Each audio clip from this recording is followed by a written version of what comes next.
तो आज के जो शेयर रहने वाला है वो है वन मोबीक्विक सिस्टम्स लिमिटेड। अब इस शेयर को देखोगे तो सिंगल डे पे 11% तक भाग जा रहा है शेयर, ठीक है। 11% it's not a joke, okay.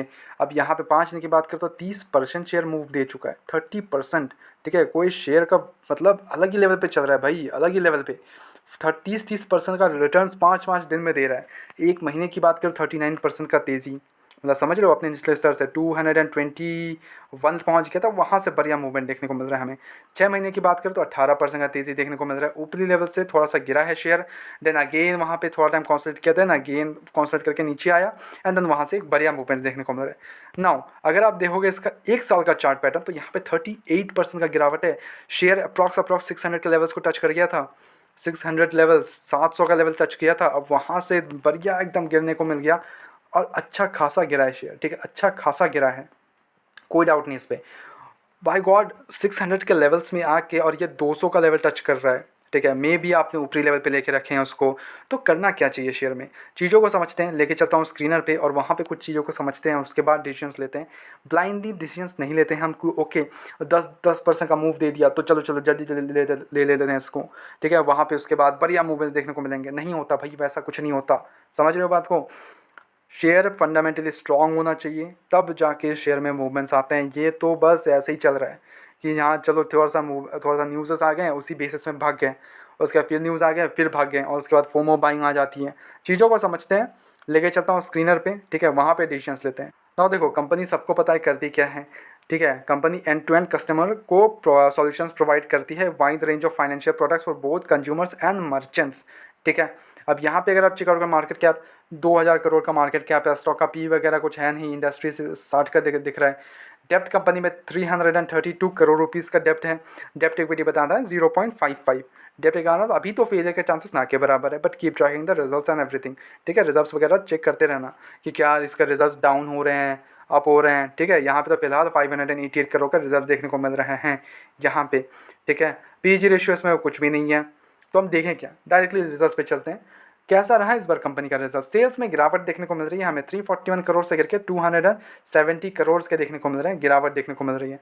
Operating margin drop हुआ है। ऑपरेटिंग प्रॉफिट अगर देख लें तो इस बार रिड्यूस हो गया है, पहले -6 करोड़ का था, नाउ इट्स -41 करोड़। बर्न कर रही है कंपनी और हैवीली बर्न हुआ है, ठीक है।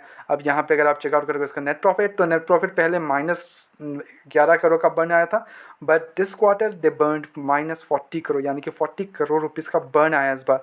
अर्निंग पर शेयर वो भी माइनस में है, 5.10 नेगेटिव।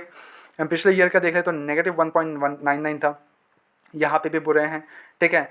इन्वेस्टर्स का भरोसा देख ले तो भाई प्रमोटर्स के पास 25% का स्टेक है, एफ के पास 7% का स्टेक है, they are constantly increasing their stake. But उधर डीआईएस ने अपना माल बेचा है, ठीक है। डीआईएस ने 8% से अपना डिक्रीज करके 4.74% कर लिया है। But at the same time public के पास यहाँ पे सबसे ज़्यादा स्टेक है, ठीक है। ये कॉन्स्टेंटली खरीदे जा रहे हैं स्टेक को।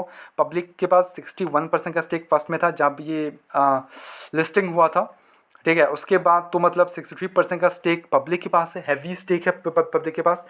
तो ऑब्वियसली इतना बड़ा गिरावट देखना तो काफ़ी लाजमी था, ठीक है। नाउ द मेन क्वेश्चन कम से करना क्या चाहिए। सी, मैं दूर रहता हूँ ऐसे शेयर से, ठीक है। मैं इसमें फोमो बाइंग में नहीं पड़ता। मेरे को फंडामेंटली स्ट्रॉन्ग कंपनी चाहिए अपने पोर्टफोलियो में, ना कि मैं एक लॉस मेकिंग कंपनीज को अपने पोर्टफोलियो में ऐड कर रहा हूँ। जब तक कंपनी प्रॉफिटेबल ना हो जाए, पहला क्वार्टर प्रॉफिटेबल ना दे दे, तब तक मैं उस पर ज़्यादा कन्विक्शंस रखता नहीं हूँ, ठीक है। चार्ट बोले कुछ भी बोले, मैं कन्विक्शंस नहीं रखता हूँ जब तक कंपनी प्रॉफिटेबल नहीं है। मेरे को लगता है कंपनी जब तक प्रॉफिटेबल नहीं है वो आपको प्रॉफिटेबल बना के नहीं दे सकती। कंपनी का फ्यूचरिस्टिक होना चाहिए, सेक्टर होना चाहिए अच्छा खासा होना चाहिए, कंपनी का जो बिजनेस मॉडल है वो अच्छा होना चाहिए, at the same time company profitable होना चाहिए। अभी कंपनी बर्न कर रही है तो मैं अवॉइड करता हूँ कंपनी को, ठीक है। मैं अपने पोर्टफोलियो में लॉस मेकिंग कंपनीज को ऐड नहीं करना चाहता, ठीक है। इफ़ आप कर भी रहे हो तो उसको कीप ट्रैकिंग द रिजल्ट्स कि कंपनी प्रॉफिटेबल हो रही है कि नहीं।